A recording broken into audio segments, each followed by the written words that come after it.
Welcome, discerning traveler, to the Afterdark Historian.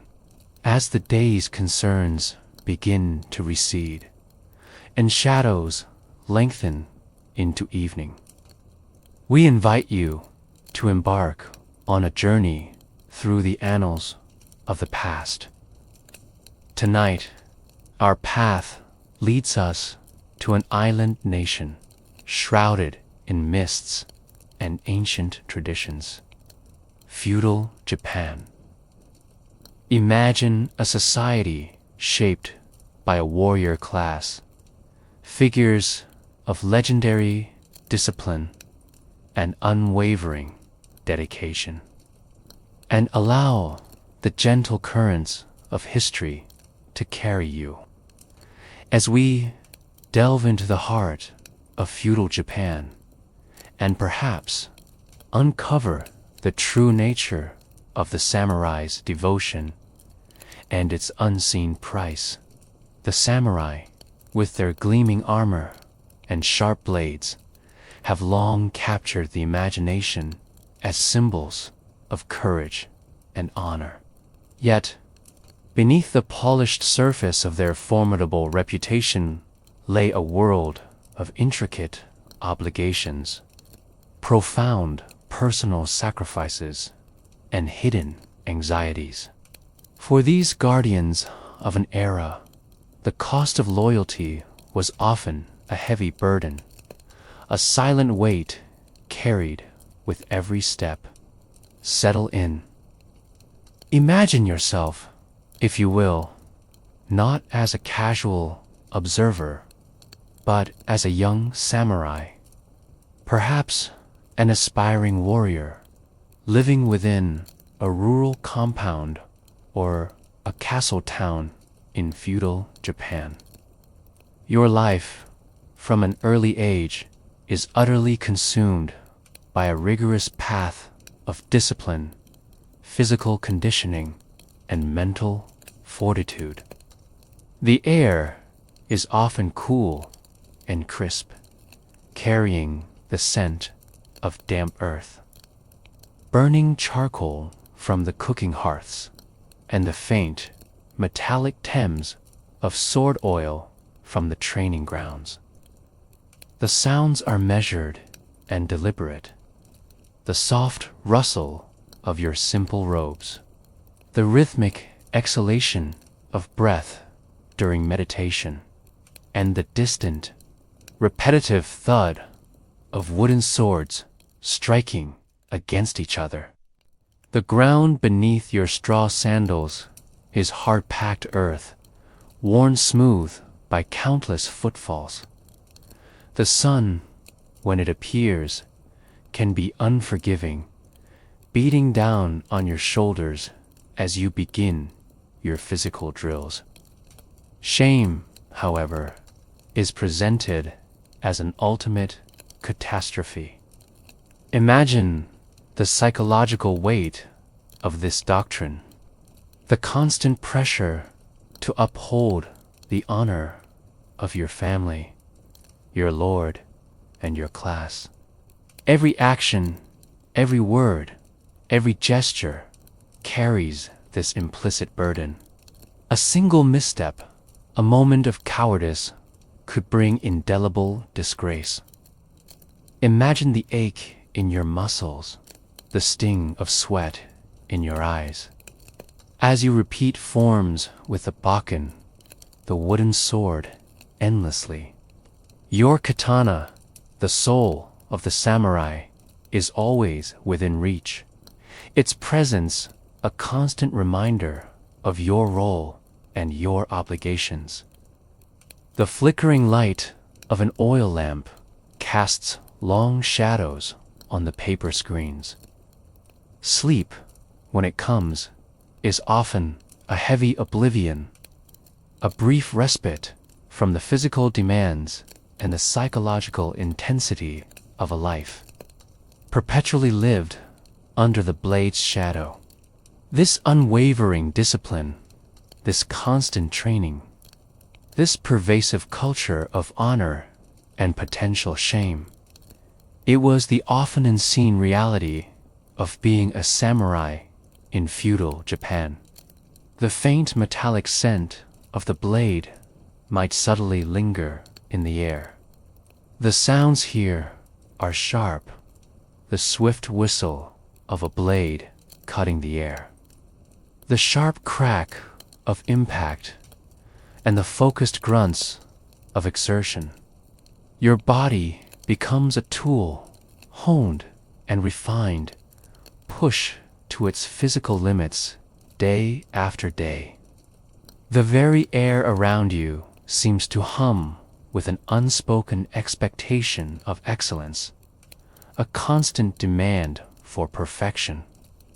There is no time for leisure. Your day is meticulously structured around the pursuit of martial and mental mastery. The morning begins long before the sun has fully ascended. Imagine sitting for long hours in silent meditation, striving to quiet the restless mind, to master fleeting thoughts and emotions. The concept of mushin, or no mind, the ability to act spontaneously without hesitation or conscious thought, is a constant pursuit. The scent of incense might subtly drift through the air, aiding concentration, but the true battle is internal. Your breakfast is modest, a bowl of rice, perhaps some pickled vegetables, designed for sustenance, not indulgence. Step onto the training ground, but the training is not merely physical. The mental conditioning is perhaps even more demanding. You are taught to control fear, to view death not as an end, but as a natural part of existence. Even the simple act of putting on your daily attire, a kimono or hakama, is done with a sense of purpose and precision. As night falls, bringing a profound stillness to the compound, you return to your modest quarters. From the rigorous personal discipline of a young samurai, our journey now turns to a collective act of profound, unwavering loyalty. A story that echoes through the annals of Japanese history. The tale of the 47 Ronin. This is not simply a narrative of revenge, but a deep exploration of the agonizing personal sacrifices, the prolonged internal struggles, and the ultimate, inescapable cost that absolute devotion could demand in feudal Japan. Imagine the bustling, yet orderly world of Edo, modern-day Tokyo, in the early 18th century. The air would carry the diverse scents of a large city: wood smoke, fresh produce from markets, and the faint, earthy aroma of the unpaved streets. He gathered the remaining loyal samurai, though their number eventually settled at 47. These men made a solemn, binding oath. They would avenge their lord's death, no matter the personal cost, no matter how long it took. In the depth of winter, under a blanket of snow, the Ronin launched their coordinated assault. The sounds would have been sharp and sudden, the crunch of their muffled footsteps on the snow, the quiet snapping of a fence, and then the inevitable, chilling clash of steel. They quickly overwhelmed Kira's defenses, driven by a singular, consuming purpose. It demonstrates the ultimate expression of samurai loyalty, a commitment that transcended personal comfort reputation, and even life itself. But it also reveals the immense human cost of such an unyielding code. The anguish of their waiting, the burden of their deception, and the finality of their collective sacrifice. These were the profound, hidden costs of unwavering loyalty in a society where honor was literally a matter of life and death. Imagine the hushed tones of that oath, the shared weight of a vow that sealed their fates. During a visit to Edo Castle, he was provoked and insulted by Kira Yoshinaka, a powerful and arrogant master of ceremonies. Some became common laborers, others frequented taverns and brothels, immersing themselves in activities seemingly beneath their station. This was not a descent into true depravity, but a cunning deception, a way to lull Kira into a false sense of security and to divert the suspicion of the shogun as spies. Imagine the psychological toll of this forced disguise. The constant internal struggle to maintain their warrior spirit while outwardly behaving as dissolute men. The scent of cheap sake and grime would cling to them, a daily reminder of their feigned degradation. In a fit of rage, an act highly forbidden within the shogun's palace, Asano drew his sword and attacked Kira. While Kira was only wounded, the act itself was an unforgivable offense. The air around the grave would have been still and cold, carrying the faint, final echoes of their completed task. The Ronin surrendered themselves and were, after much deliberation, ordered to commit seppuku. This final, collective act was not a punishment to be feared, but the inevitable, honorable conclusion to their chosen path.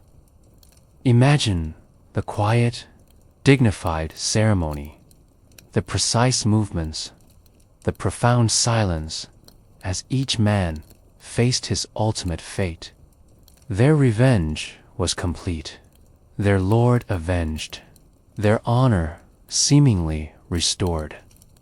Imagine the sudden, jarring silence that would have fallen over the polished halls, shattered only by the clash of steel, followed by a swift, horrified reaction. The sounds would be a low hum of distant chatter, the rhythmic clatter of wooden sandals on cobblestones, and perhaps the measured calls of merchants. His domain was confiscated, and his samurai retainers, left without a lord, became ronin, masterless samurai. For these men, their very existence, their status, their purpose had been stripped away in an instant. Imagine the profound sense of disorientation, the sudden void that would have settled over their lives, the quiet despair of being adrift in a world where loyalty was paramount. Into this period of relative peace under the Tokugawa shogunate, a single, unexpected incident ignited a chain of events that would forever define the meaning of samurai loyalty. The story begins with Asano Naganor, the young lord of Akko domain. The shogunate's judgment was swift and severe. Lord Asano was ordered to commit seppuku, ritual suicide, an honorable yet final act of atonement. Among these masterless samurai was Oishi Kuranosuke, Asano's chief retainer, a man of immense calm and strategic thought. For nearly 2 years, these 47 ronin dispersed, deliberately cultivating an image of disrepute and abandonment. Finally, after meticulously planning and gathering intelligence on Kira's heavily guarded mansion, the night of the attack arrived. Kira was found and killed, his head presented before Lord Asano's grave as proof that their duty had been fulfilled. Yet, while fulfilling their deep-seated loyalty was a violation of the shogun's law against vigilantism. The story of the 47 ronin remains a powerful, often contradictory legacy. From the profound personal sacrifice of the 47 ronin, our journey now takes us to an even more fundamental aspect of samurai life, the battlefield itself. Here, amid the silent fields and forgotten hillsides, the true, stark reality of their existence played out. Today, the air might carry the scent of damp earth, rustling leaves, or perhaps the distant aroma of a farmer's field. The sounds would be gentle, the whisper of the wind through tall grasses, the distant call of a bird, or the subtle murmur of a nearby stream.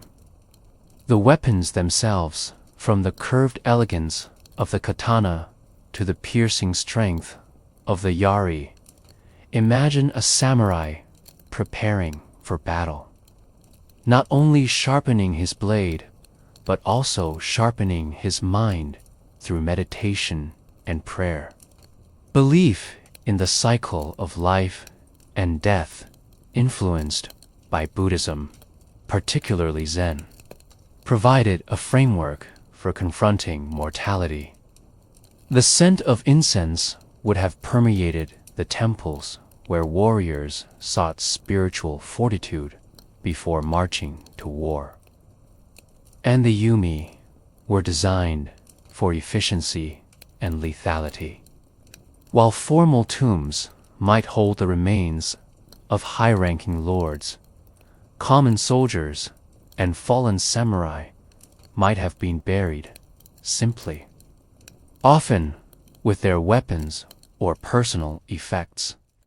These silent sentinels, weathering centuries of seasons, invite contemplation on the transience of life and the enduring legacy of loyalty. The scattered relics, the enduring memorial customs, and the very ground beneath our feet speak volumes about the costs of a life dedicated to the blade. They remind us that, for the samurai, death in battle was not just a possibility, but an ever-present companion, and their spiritual beliefs provided a vital anchor in a world of constant, often brutal conflict. The smooth, cool feel of the stone, often worn by rain and wind, offers a tangible link to those who once walked these grounds. Rituals surrounding death were profoundly important, designed to honor the fallen and to ensure their peaceful passage. Imagine the somber ceremonies, the quiet chanting, the respectful handling of a warrior's remains. The air would be heavy with solemnity, not despair. While we avoid dwelling on the visceral details of their use, it is clear that each item was a tool for the swift and decisive dispatch of an opponent. The weight of a restored helmet, the smooth feel of a replica bowstring. These sensory experiences connect us to the physical demands of ancient combat. Yet, beneath this tranquil surface lies the profound echo of conflict, preserved in the very ground beneath your feet. Exploring these archaeological remnants and understanding the cultural impact of these sites reveals much about the weapons, the armor, and the deep spiritual beliefs that attempted to soften the harshness of fate. Imagine standing on a site that was once a field of battle in feudal Japan. Archaeological discoveries at these sites paint a vivid, if sobering, picture of samurai combat. Digs have unearthed countless relics, fragments of rusted katana blades, arrowheads, pieces of lacquered armor. The shoulder guards, the helmets, the breastplates, often scattered or buried as they fell. Imagine the intricate craftsmanship of a piece of armor, now broken and weathered by centuries, a silent testament to the skill that once protected a warrior. The subtle glint of ancient metal, tarnished by time, can still hint at its former purpose. These findings reveal not the romanticized clashes of single heroes, but the often chaotic and brutal reality of mass warfare. Samurai warfare was not just about brute force. It was also deeply entwined with spiritual and philosophical concepts. Burial sites associated with samurai often reveal unique cultural practices that speak to their view of death and memory. The presence of simple stone markers, gorinto, or small memorial stones at battlefield sites speaks to a deep-seated desire to remember and honor those who sacrificed their lives. The haunting silence of these battlefields today, a quiet echo of immense human sacrifice. From the somber silence of the battlefield, our journey now ascends to the very pinnacle of feudal Japanese society. The world of the daimyo, the powerful feudal lords. These were the men who commanded armies, controlled vast territories, and lived lives of apparent opulence. Yet, beneath this glittering surface lay a complex reality of constant paranoia, intricate political maneuvering, and the immense, unyielding weight of maintaining absolute control. Imagine yourself, if you will, within the sprawling compound of a daimyo's castle. This is not merely a fortified stronghold, but a luxurious residence, a center of administration, and a symbol of immense power. Imagine the pervasive sense of paranoia that often permeated the daimyo's inner circle. This required daimyo to spend every other year residing in Edo, and to leave their families as hostages in the capital during their absence. His authority, though vast, was always balanced precariously against the potential for disloyalty from below and the watchful eye of the shogun above. The responsibility for hundreds, even thousands, of lives rested upon his decisions. The fear of a misstep, a political blunder, or a financial miscalculation that could lead to the confiscation of his domain, or even his ritual suicide, was a constant, silent companion. Imagine the immense logistical and financial strain of such a journey. The daimyo, for all their splendor and authority, lived within a gilded cage of constant obligation, strategic maneuvering, and the pervasive fear of the loyalty or disloyalty of those around them. Their lives, too, were defined by a profound, hidden cost, a burden intrinsic to their elevated station within a society built upon unwavering, yet often fragile, bonds of allegiance. Tens of thousands of retainers, horses, palanquins, and supplies had to be moved across vast distances. The air along the roads would be thick with dust and the scent of human and animal exertion. The constant sounds of a massive procession stretching for kilometers would have filled the countryside. This system, designed to drain the daimyo's wealth and prevent rebellions, forced them into a perpetual cycle of expense and separation. Betrayal, both from within his own ranks and from rival lords, was an ever-present threat.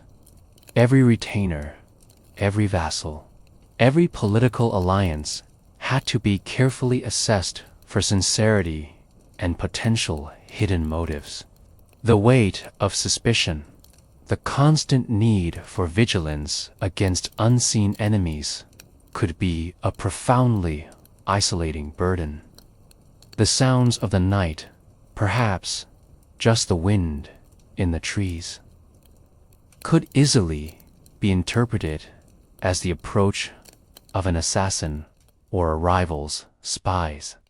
The air here might carry the delicate scent of incense, the aroma of meticulously prepared banquets, and the subtle fragrance of polished wood and tatami mats. The sounds would be hushed. The gentle rustle of silk robes, the soft, precise footsteps of servants, and perhaps the distant, rhythmic clang of a blacksmith working in the castle town below. The daimyo's daily life, while seemingly one of privilege, was consumed by a relentless cycle of responsibilities and hidden pressures. His administrative duties were vast, managing agricultural output, overseeing trade, maintaining justice, and ensuring the prosperity of his domain. Their palaces boasted exquisite gardens, often designed for contemplation and tranquility. The taste of rare teas, the feel of fine silks, the sight of intricate artworks, these were part of their daily existence. However, this luxury was not simply for personal comfort. It was also a vital display of wealth and power, a necessary performance to assert dominance and maintain the respect of their vassals and rivals. Imagine the stacks of scrolls and ledgers, detailing every aspect of his territory, the constant stream of retainers seeking counsel or reporting on local affairs, the pressure to generate enough revenue to support his samurai and fulfill his obligations to the shogun was a constant. Underlying concern. Lavish lifestyles were indeed a hallmark of the daimyo. Yet, this power came with a heavy psychological cost. One of the most significant burdens was the Sankin Katai system, or alternate attendance imposed by the Tokugawa shogunate. The true cost of a daimyo's elevated position was this unyielding pressure to maintain absolute control. This was the complex reality of power in feudal Japan. As the echoes of feudal power fade and the scent of ancient traditions settles around us, we conclude our exploration into the samurai's hidden fears and the profound cost of loyalty in feudal Japan. We have navigated the rigorous discipline of the young warrior, witnessed the agonizing sacrifice of the 47 ronin, pondered the haunting silence of the battlefields, and observed the complex, often paranoid world of the daimyo.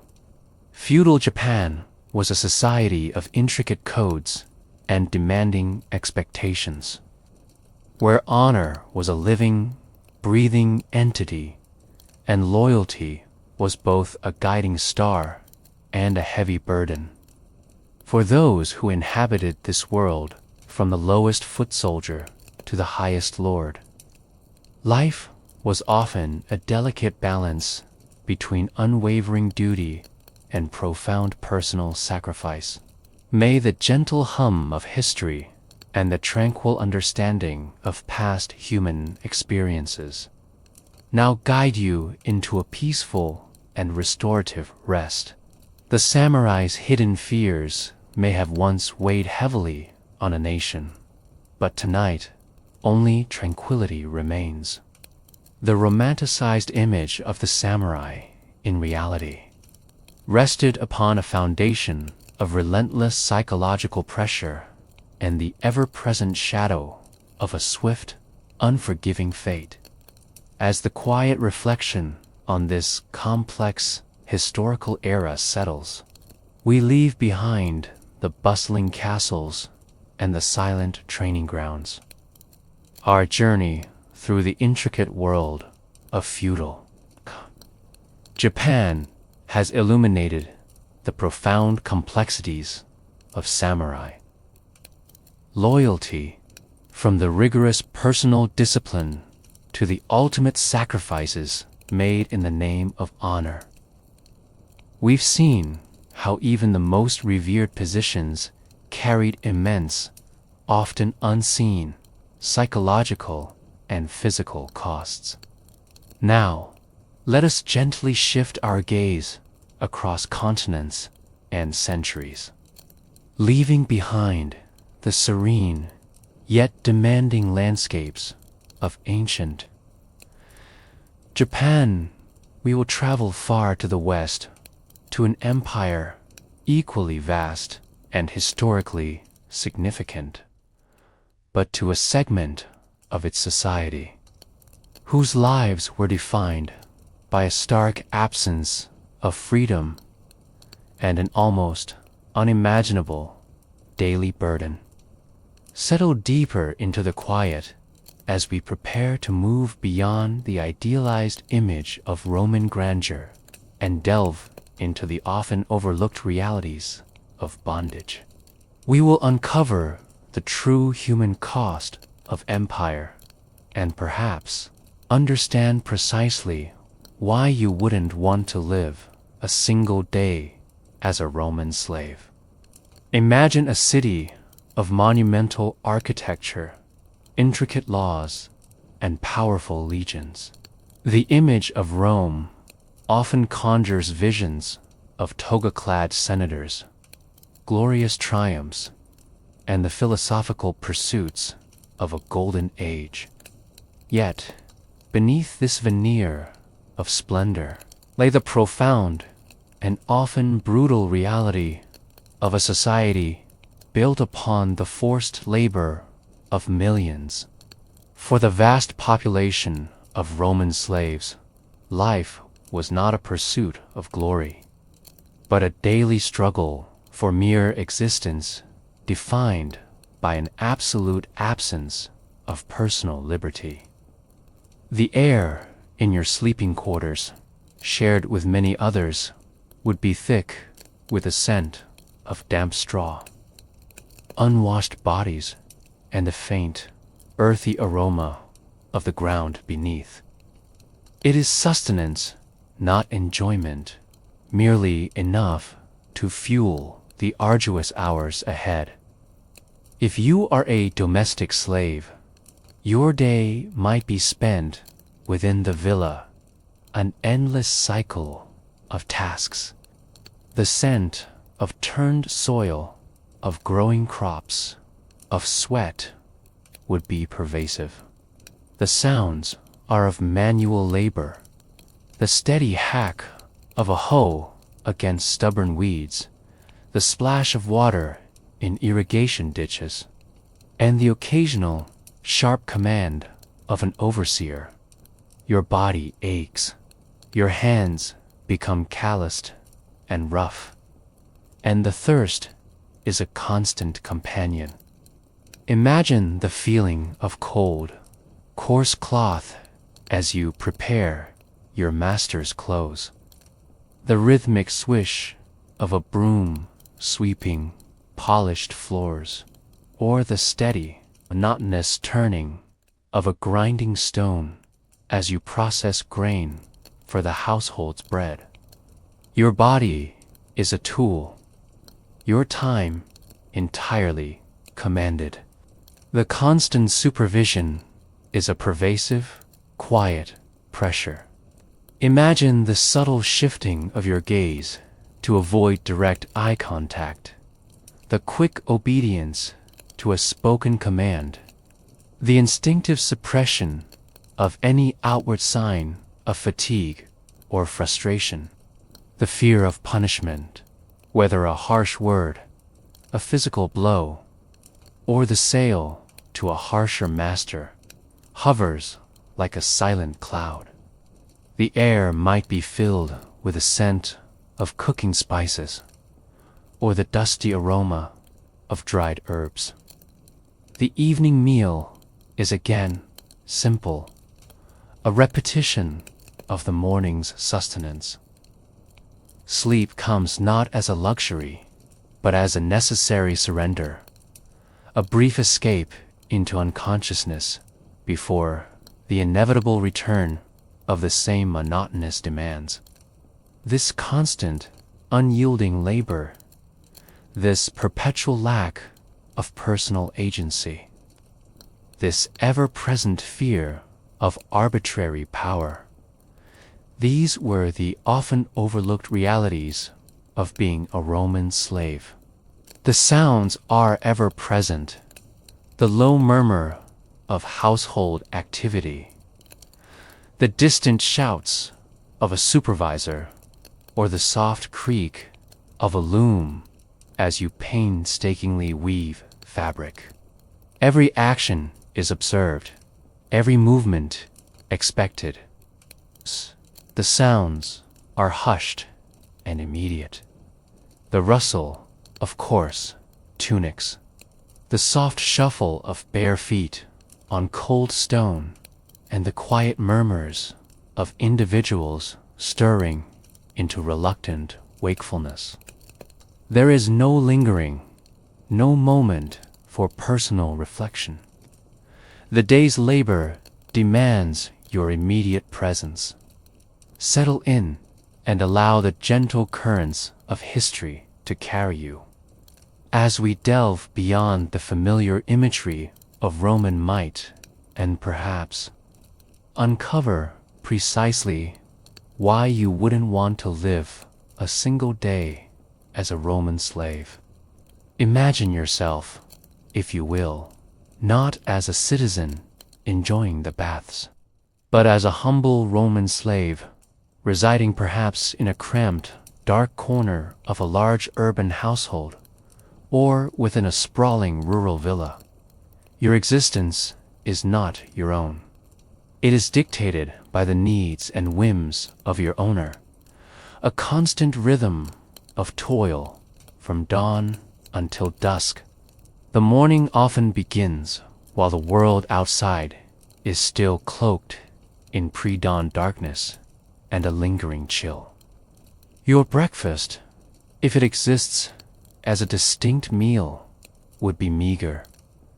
Perhaps a few pieces of hard bread, a handful of olives, or a small portion of thin gruel. Step into your designated workspace. If your lot is in the field, imagine the relentless sun beating down upon your neck. The earth, gritty, beneath your bare feet, or the biting chill of a morning mist clinging to your skin. There is no privacy, little personal space. As the day begins to wane and the light softens, the labor often continues until true darkness settles. From the monotonous, unyielding rhythm of a Roman slave's daily routine, our gaze now turns to a rare and powerful challenge to that oppressive system. The story of Spartacus and the Third Servile War.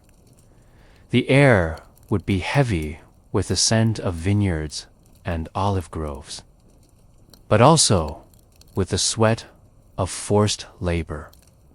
Their lives were a grim balance between rigorous physical conditioning and the constant, chilling proximity of a violent end. Imagine the confines of a gladiatorial barracks, the smell of sweat, leather, and blood permeating the air, the rhythmic thud of practice weapons, and the heavy silence of men awaiting an uncertain fate. He understood the strengths and weaknesses of his diverse army and repeatedly outmaneuvered and defeated Roman legions sent to suppress him. Commanders like Marcus Licinius Crassus, with vast resources and legions, were tasked with Spartacus's complete eradication. Imagine the organized, relentless march of the Roman legions. Their discipline, a stark contrast to the often improvisational nature of the slave army.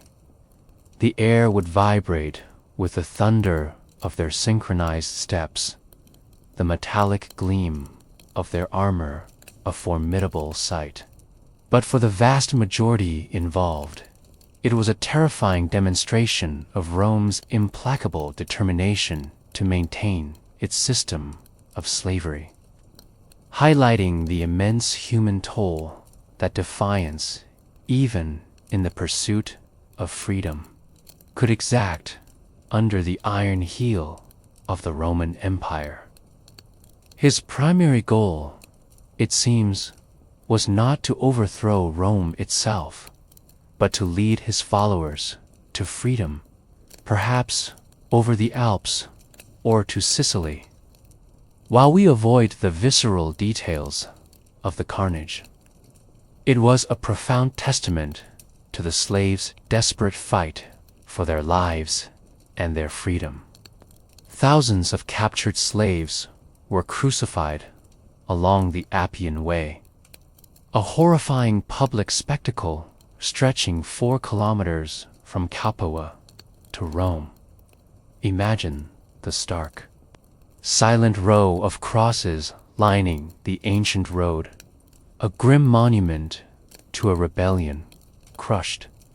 The scent of fear and despair would have lingered in the air for many days, serving as a brutal warning to any who dared to challenge the established order.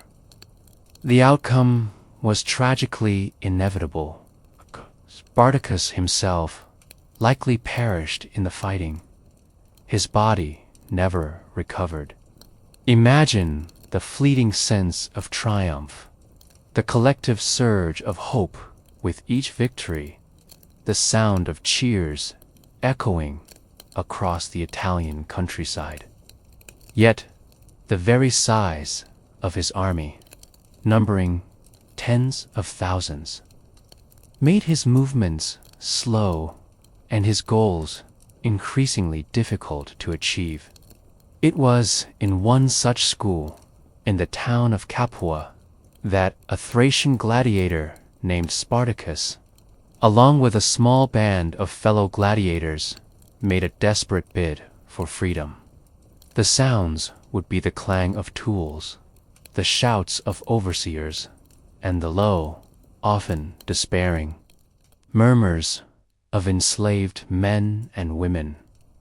Imagine the exhilaration of those first moments of freedom, the fresh air on their faces, the sudden, intoxicating taste of hope after years of subjugation. Thousands flocked to Spartacus's banner, runaway slaves from farms and villas, desperate men and women from all walks of life, seeking a chance at liberty. Imagine the sheer logistical challenge of feeding, arming, and organizing such a diverse and rapidly growing multitude. The camps would have been vast, filled with a cacophony of languages and the constant, low hum of anxious expectation. The scent of wood smoke from cooking fires and the earthy smell of unwashed bodies would have filled the air. Yet, the sounds of Roman pursuit would have been quick to follow, a persistent reminder of the immense power they now defied. Within this environment, a seed of rebellion began to germinate. Not among the domestic servants, but within the harsh, brutal world of the gladiatorial schools. This is a narrative not just of defiance, but of the desperate hope for freedom. The immense logistical struggles of maintaining such a fragile dream, and the ultimate, brutal demonstration of Rome's ruthless power. Imagine the fertile, yet deeply exploited, landscapes of southern Italy in the late 1st century BCE. Gladiators, often enslaved men, were trained for combat to entertain the Roman populace. Their initial escape in 73 BCE was audacious. Armed with kitchen knives and whatever tools they could seize, they fought their way out, fleeing to the slopes of Mount Vesuvius. Word of their daring escape and the initial, surprising victories against small Roman forces spread rapidly among the enslaved populations of Italy. Spartacus, surprisingly, proved to be an exceptional military leader.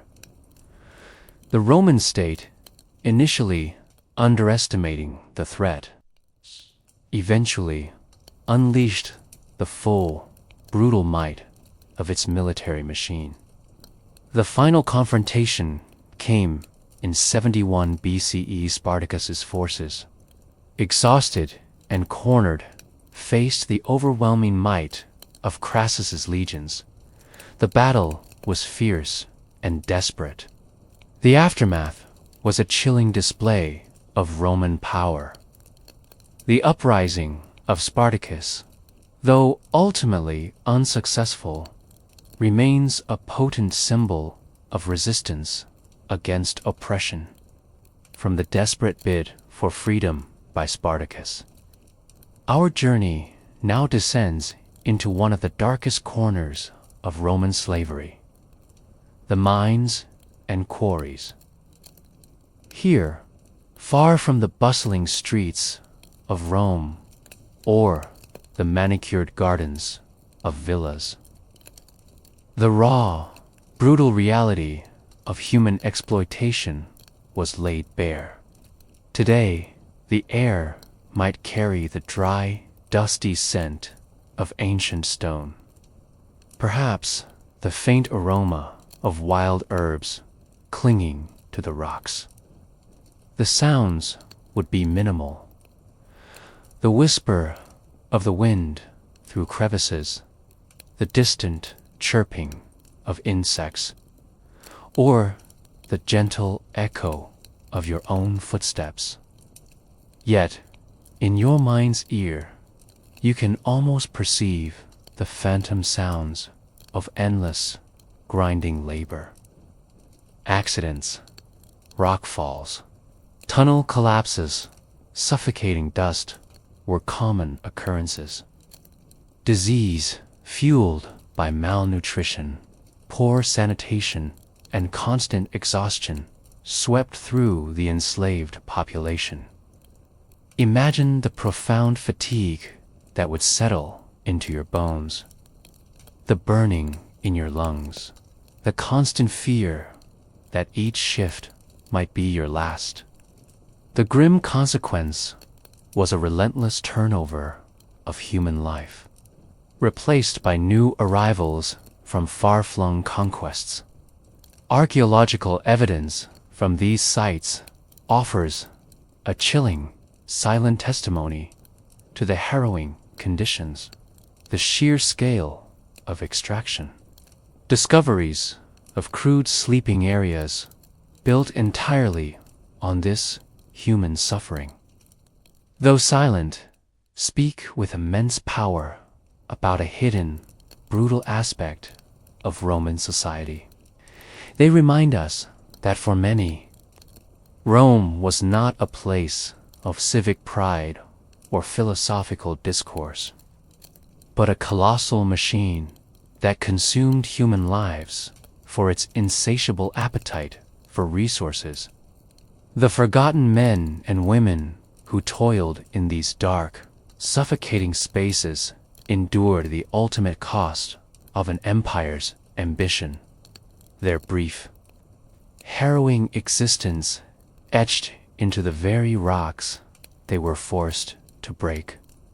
From the vast silver mines that funded its legions and public works, to the quarries that provided stone for its magnificent cities, the empire was literally carved out by enslaved hands.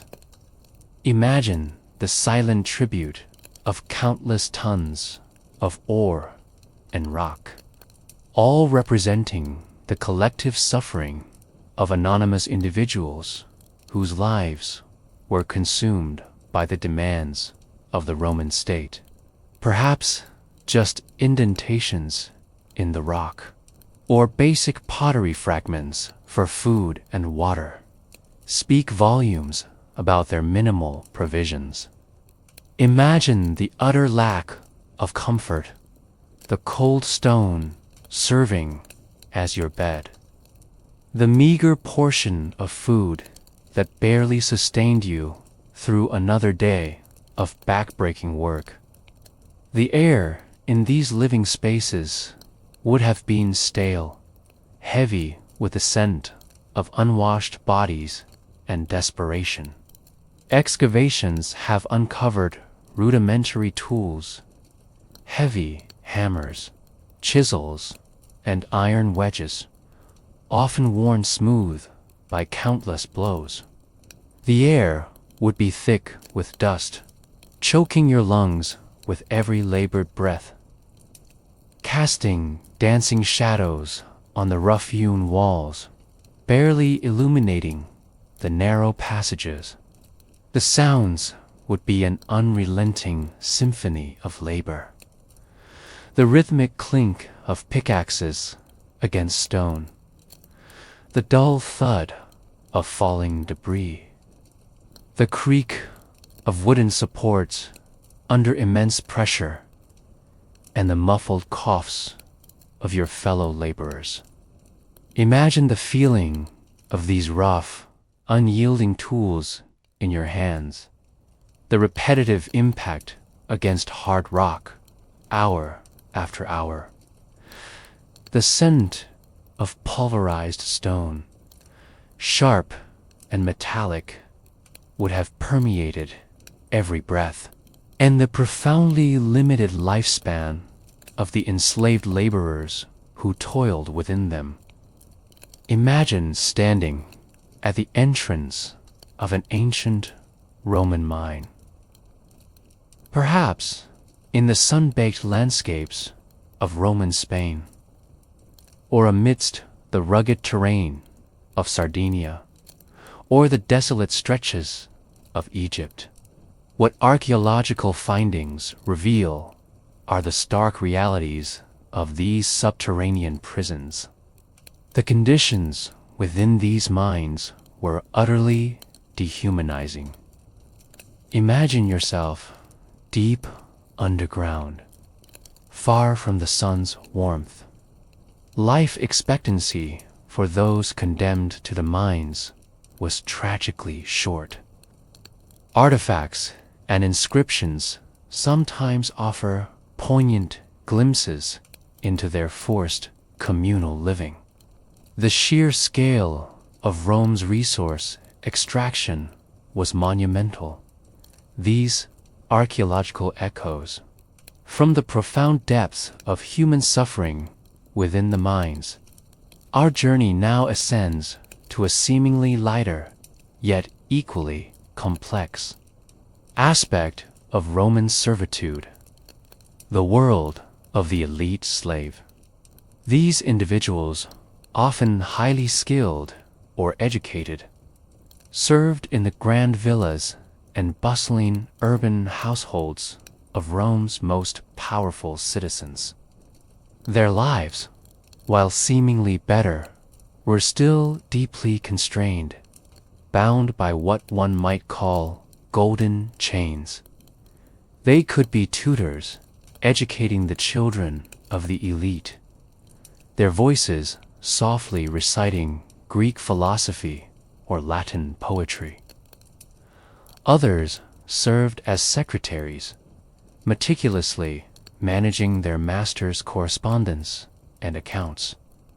Their hands stained with ink. Even a highly educated slave could not choose their own path, pursue their own ambitions, or truly own the fruits of their labor. Imagine the internal conflict, the quiet frustration of possessing intellect and skill, yet being fundamentally devoid of personal agency. The subtle aroma of fine wines at a banquet might be enjoyed, but the knowledge that your presence was solely for service would never fully dissipate. The golden chains, though seemingly softer than the iron shackles of the mines, still bound them, demanding a constant psychological vigilance and a perpetual sacrifice of true self-determination. We have journeyed through the grueling monotony of daily labor, witnessed the desperate courage and tragic end of Spartacus's rebellion, explored the silent, harrowing testimony of the Roman mines, and considered the complex, psychologically taxing lives of even the most privileged household slaves. For the millions of enslaved individuals, life was a constant struggle, marked by a profound lack of rights, an ever-present fear of arbitrary power, and an unyielding demand for their labor.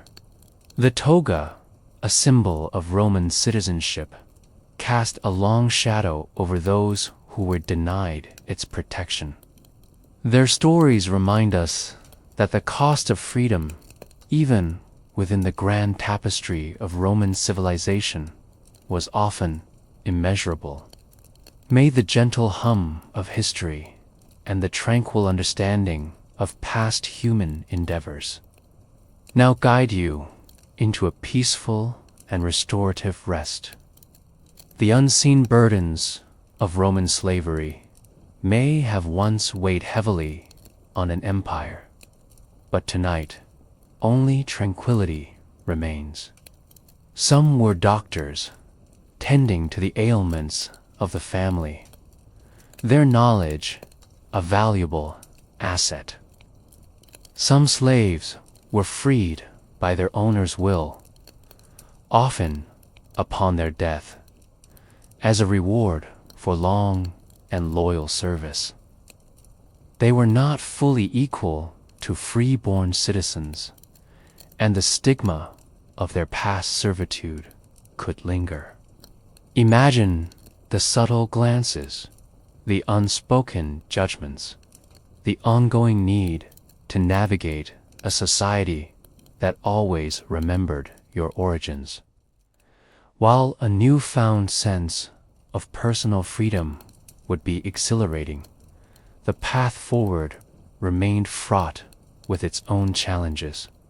Others might save up a peculium, a small allowance, or sum of money they were permitted to earn, to purchase their own freedom. Imagine the slow, painstaking process of accumulating such a sum. The years of self-denial and careful saving, knowing that your liberation depended entirely on your master's willingness to accept the payment. Others managed vast estates, effectively acting as high-level administrators. Imagine the intellectual demands, the constant need for precision, the quiet pressure of always being on display. Imagine yourself not toiling in a field, but moving through the elegant mosaic floors of a Roman townhouse, or within the hushed libraries of a senator's villa. The air here would be filled with a subtle sense of expensive perfumes, imported spices from the kitchens, and the aged aroma of papyrus scrolls. The sounds would be refined. The gentle murmur of conversations, the soft rustle of expensive fabrics, or the careful scratching of a stylus on a wax tablet. Your attire might be finer, your food more plentiful, your immediate surroundings more pleasant than those of your counterparts in the mines or fields. Highly skilled slaves filled a myriad of essential roles within wealthy Roman households. Yet, despite these elevated positions, the fundamental truth remained. They were still property. The psychological cost of this golden chain was profound. Imagine the constant pressure to please, to anticipate every whim, to never give offense. Your entire existence depended on maintaining your master's favor. A misstep, a perceived slight, or a sudden change in your owner's mood could instantly shatter your comfortable existence. The chilling possibility of being sold to a less benevolent master, or worse, transferred to the brutal conditions of a mine or a galley, was an ever-present, silent threat. There was a perpetual lack of true autonomy. Your personal life, relationships, and aspirations were always secondary to your owner's will. The path to manumission, or freedom, was complex and varied. It was a glimmer of hope, a powerful motivator for many. Upon manumission, a freed slave, or libertus, gained Roman citizenship, but often retained a social and legal obligation to their former master as a client. Thus, even for the most privileged among Rome's enslaved population, life was a delicate balance of dependence and fear. As the echoes of Roman ambition fade and the scent of ancient dust settles around us, we conclude our exploration into the profound. often hidden realities of Roman slavery. As the quiet reflection on this remarkable historical era settles, we leave behind the grand forums and the brutal quarries.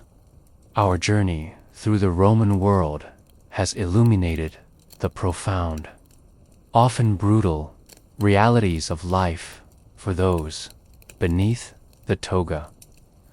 Lives defined by an absolute lack of autonomy and the immense human cost of an empire as ambition. We've seen how systems of power, even in their grandest forms, often cast the longest shadows on the most vulnerable. Leaving behind the sun-drenched landscapes and stone cities of the Roman Empire, we will travel far to the east, to the boundless steppes of Central Asia, where a different kind of power rose to dominate the known world.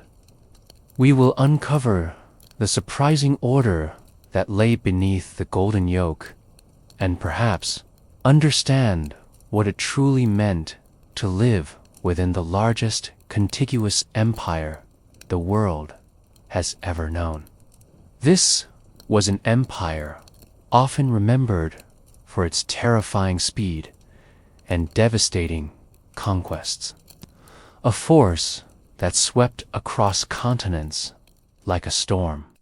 Now, let us gently shift our gaze across vast distances and centuries once more. Settle deeper into the quiet as we prepare to move beyond the fear-inducing legends of the Mongol. Hoard and delve into the often overlooked realities of daily existence under their dominion. Imagine a force that swept across continents with astonishing speed and power, leaving in its wake tales of unparalleled conquest. The very name Mongol horde often conjures images of unbridled destruction and nomadic warriors. We will uncover the unseen order that emerged from the chaos, and perhaps understand what it truly meant to live under the formidable yet unexpectedly structured rule of the Mongol Empire. Yet, beneath this formidable reputation lies a complex and often overlooked reality. For the millions who found themselves living under the golden yoke of Mongol dominion, life was not merely about enduring conquest. It was about adapting to a surprising administrative order, experiencing unprecedented cultural exchange, and navigating a vast new world of economic stability. Your life was already defined by the movement of your herds, the scent of a horse and felt, and the endless expanse of grass. The sounds of siege engines, the screams of the populace, the smell of smoke and burning buildings. These memories would linger. Imagine the cautious understanding of these new regulations, the knowledge that justice, though harsh, might be swifter and less arbitrary than under fragmented local rulers. While the enforcement could be brutal, it often brought an end to centuries of localized feuds and constant petty warfare. Yet, once order was re-established, the Mongol presence ushered in a new era of stability and unprecedented opportunities for trade. Imagine the long caravans stretching for miles, once fraught with the dangers of petty lords and bandits. The air in the bustling marketplaces would again carry the rich scents of spices, exotic silks, and foreign goods.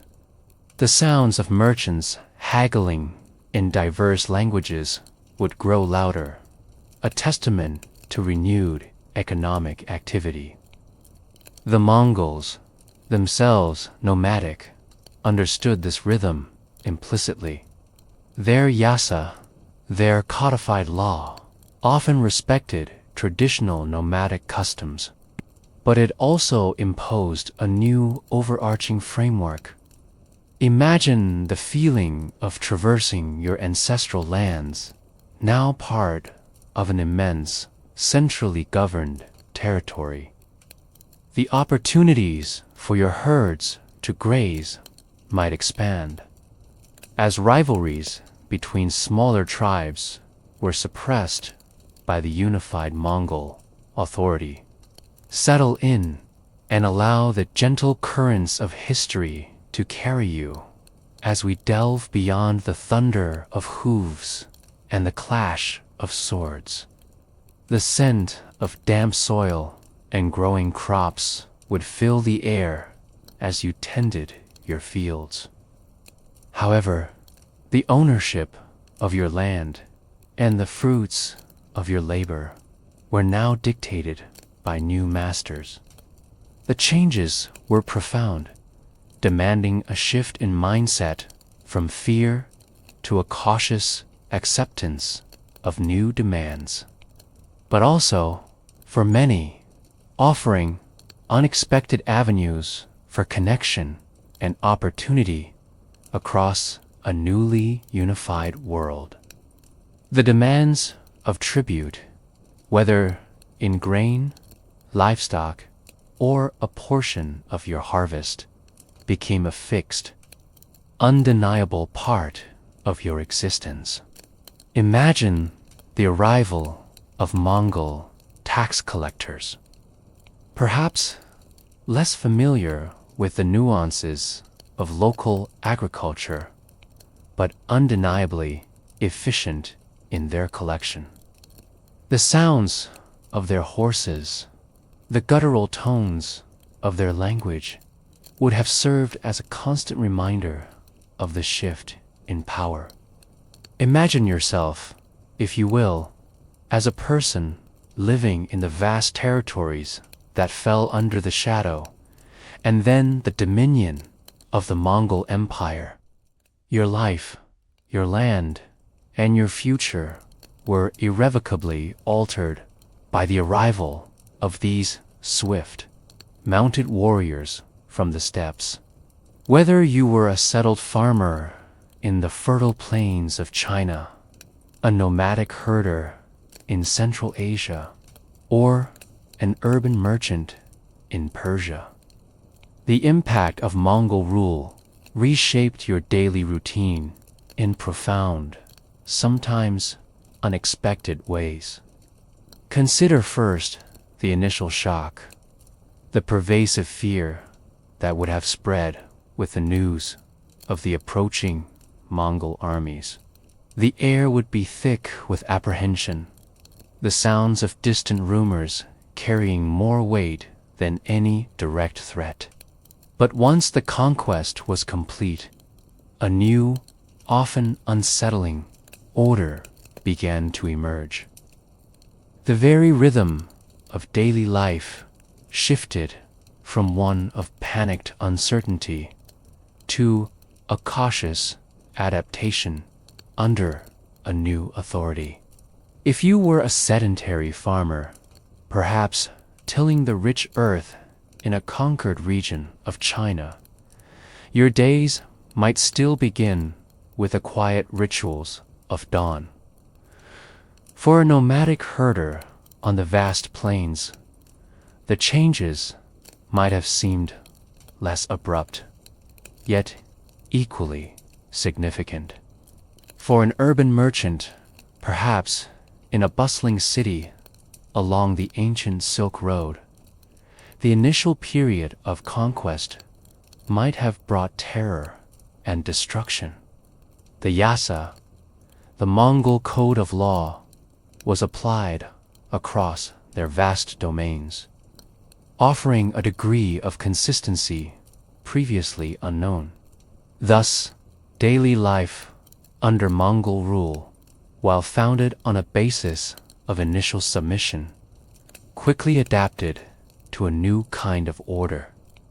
From the quiet adaptation of daily life under Mongol rule, our focus now turns to the extraordinary figure who forged this vast empire from disparate tribes. Genghis Khan himself, born Temujin. His legacy is often seen through the lens of military conquest, a thundering force that reshaped the map. Yet, beneath the formidable image of the conqueror lies a story of remarkable vision, strategic brilliance, and the creation of an administrative order that surprised many. He learned not only the arts of horsemanship and archery, skills inherent to nomadic life, but also the crucial lessons of leadership, loyalty, and the devastating consequences of disunity. Imagine the cold sting of winter winds on his face as he rode across the vast plains, the quiet determination in his gaze as he slowly, patiently began to gather followers. Imagine the vast wind-swept steppes of Mongolia in the late 12th century. He established the yam, an elaborate postal relay system, while his military campaigns were undeniably brutal in their initial phase. Once a territory was subdued, the Mongols generally allowed the practice of local religions and traditions. This was not born of benevolence, but of pragmatism, a recognition that a diverse, functional empire required stable, productive subjects. Imagine the quiet continuation of religious ceremonies in a newly conquered city, the familiar scent of incense or the sounds of prayer, a testament to an unexpected freedom under Mongol rule. This network of relay stations, manned by riders on fresh horses, allowed messages to travel with astonishing speed across thousands of kilometers. Imagine the swift, rhythmic pounding of hooves as a yam rider passed through a village carrying vital dispatches. The sight of these riders connecting distant parts of the empire would have been a tangible representation of the Khan's reach. And the distant tang of smoke from nomadic camps, the sounds would be of the wind, the rhythmic thud of hooves, and the shifting murmurs of tribal conflicts. A landscape of constant rivalry and fragmented allegiances, and a degree of religious tolerance laid the groundwork for the remarkable stability that would define the Pax Mongolica, the Mongol peace even after Genghis Khan's death. His vision transformed a scattered people into an administrative force that, once the initial storm of conquest had passed, brought an unseen order to an unprecedented swath of the world. Temujin was born into this world of chaos, a challenging beginning marked by hardship and the betrayal of rival clans. His early life was a crucible, forging a resilient and determined spirit. As he rose to power, eventually taking the title of Genghis Khan, universal ruler, his genius lay not just in his tactical acumen on the battlefield, but in his profound understanding of human organization. He recognized that constant tribal warfare had weakened the Mongol people. This was a radical departure from the unwritten customs of scattered tribes. The Yasa covered everything from military discipline and taxation to property rights and punishments for crimes. Imagine the newfound stability this brought to newly conquered lands. The sense of a consistent framework, however strict, replacing arbitrary local rule. The absence of constant, localized feuding brought a kind of quiet predictability, replacing the unpredictable violence of earlier eras. His military innovations were indeed formidable. The precise coordination of cavalry, the use of feigned retreats, and the psychological impact of overwhelming speed. Imagine the thunderous sound of thousands of hooves approaching, the disciplined formation of warriors moving as a single, unstoppable entity. But equally significant was his focus on codification. Genghis Khan established the Yasa, a comprehensive legal code. Furthermore, he understood the vital importance of communication across his sprawling domain.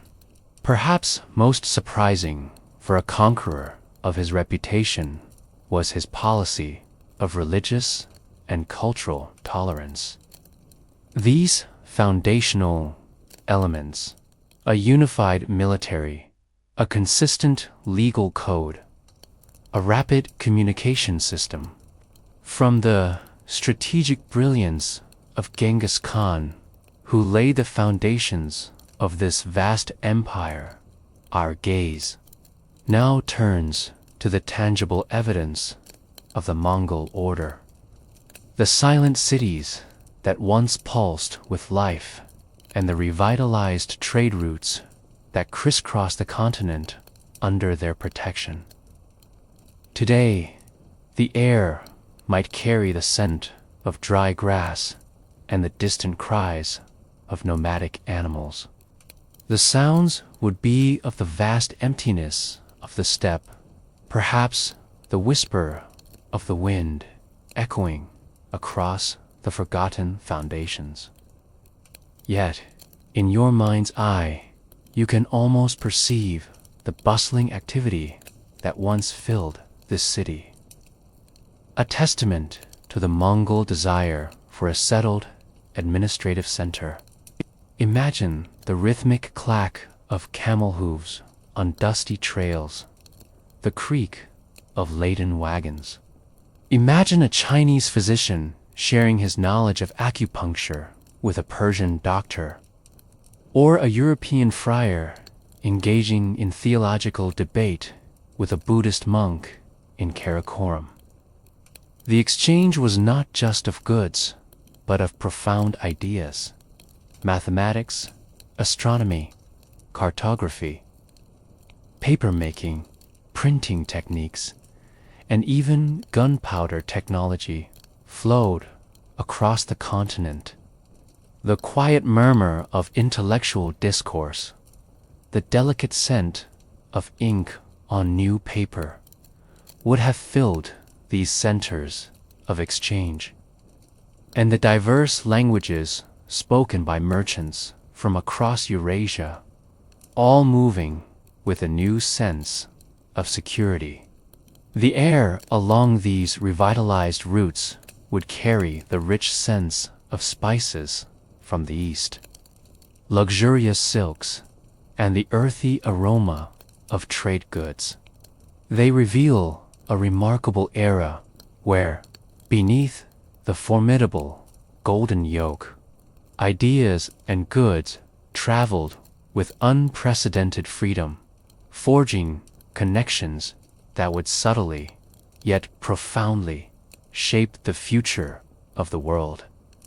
This period, often referred to as the Pax Mongolica, or the Mongol Peace, fostered an unprecedented era of trade.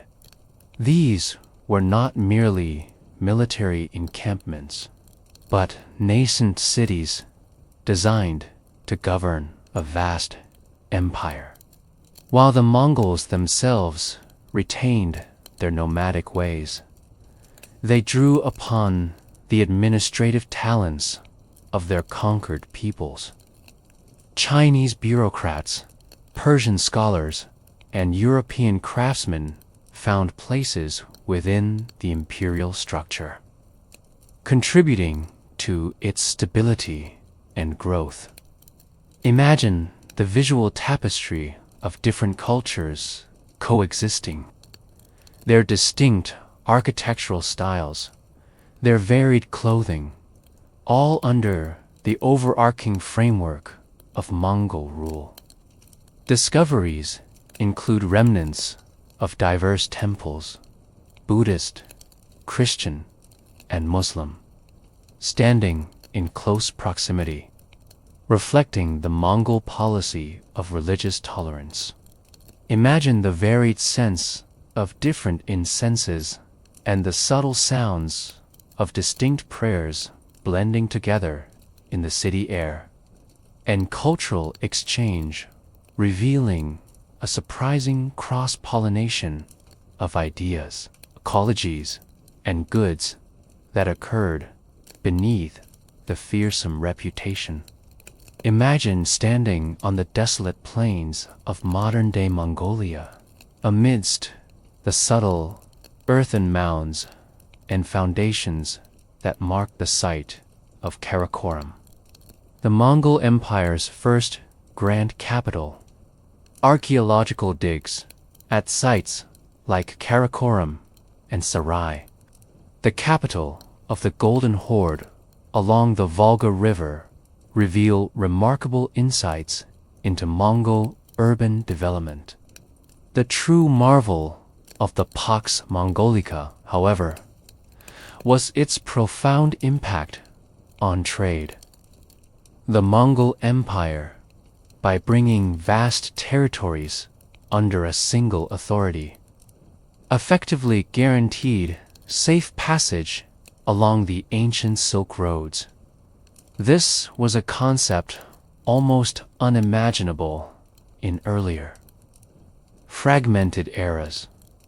Imagine a merchant, perhaps from Venice or Genoa, embarking on a journey across thousands of kilometers to distant China. In the past, such a journey would have been fraught with peril, constantly threatened by bandits, local skirmishes, and the demands of countless petty rulers. Under Mongol protection, these dangers were significantly reduced. The yam system, which we discussed earlier, not only facilitated communication, but also provided rest stops and security for travelers. This secure passage fostered an explosion of cultural exchange. Scholars, artisans, diplomats, and missionaries followed in the footsteps of merchants. The flourishing of diverse communities within Mongol-controlled cities was also notable.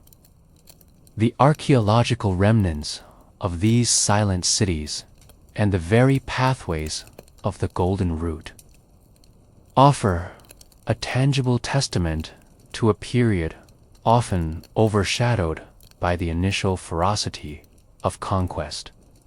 From the global connections forged along the revitalized Silk Road, our journey now turns to one of the most remarkable transformations within the vast Mongol dominion.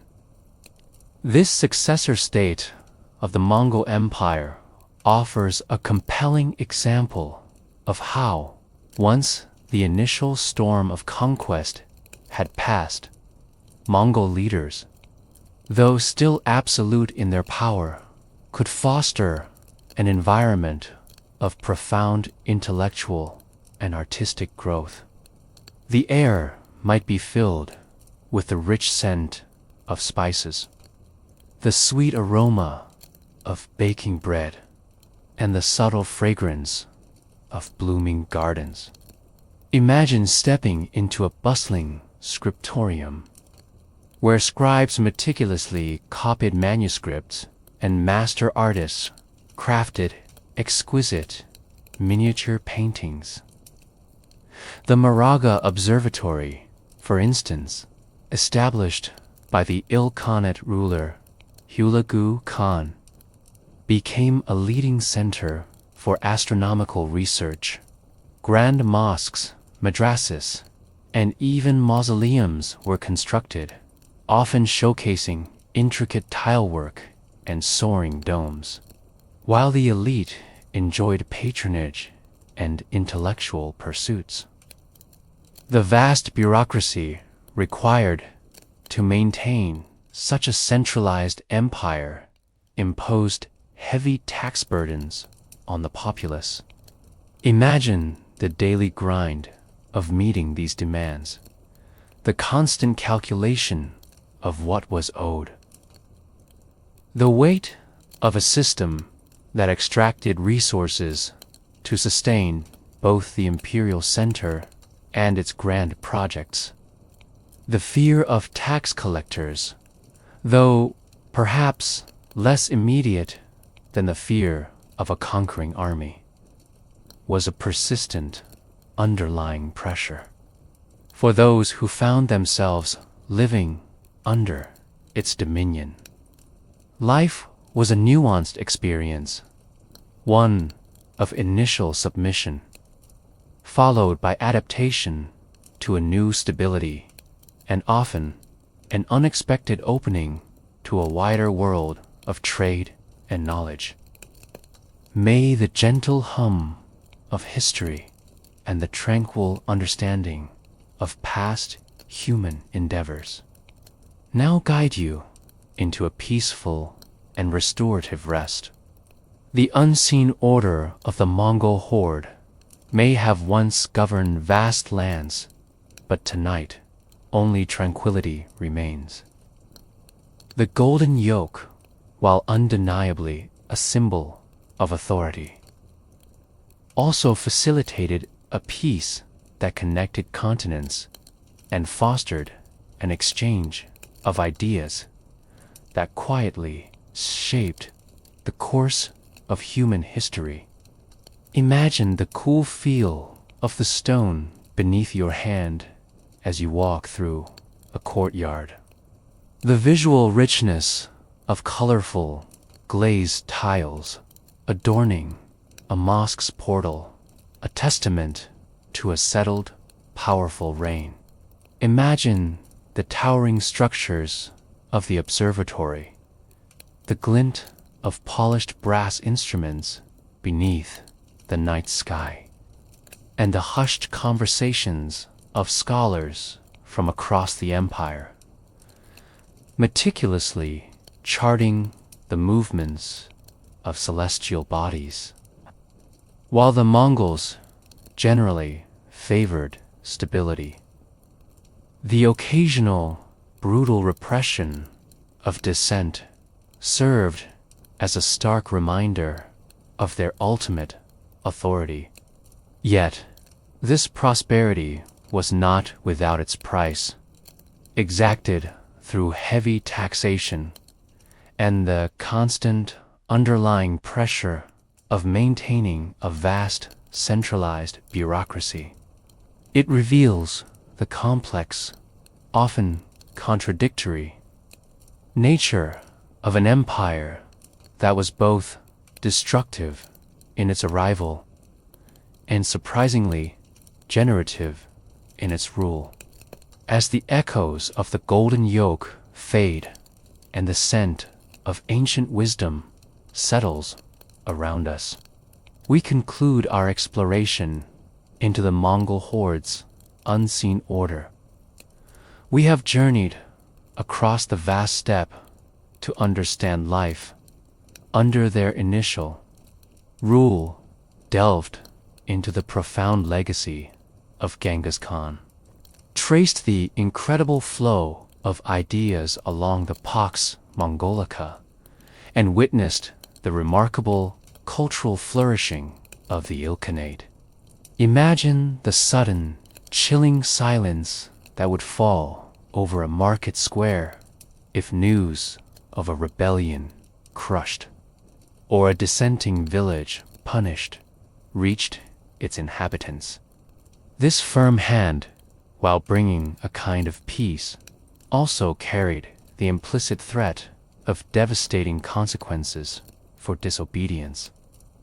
The intellectual curiosity fostered by the Ilkhanate led to significant contributions that would later influence even European thought. These artworks often blended traditional Persian styles with subtle influences from Chinese art, brought west by the Mongol connections. The vibrant colors of a lapis lazuli and gold, the intricate details of battle scenes or courtly life. These were not merely decorative, but captured the spirit of an era of unprecedented cultural exchange. The subtle scent of ink and aged parchment would have permeated these creative spaces. The sounds would be a tapestry of scholarly debate, the delicate brushstrokes of a miniature painter at work, and perhaps the distant murmur of astronomers discussing the heavens, creating something entirely new.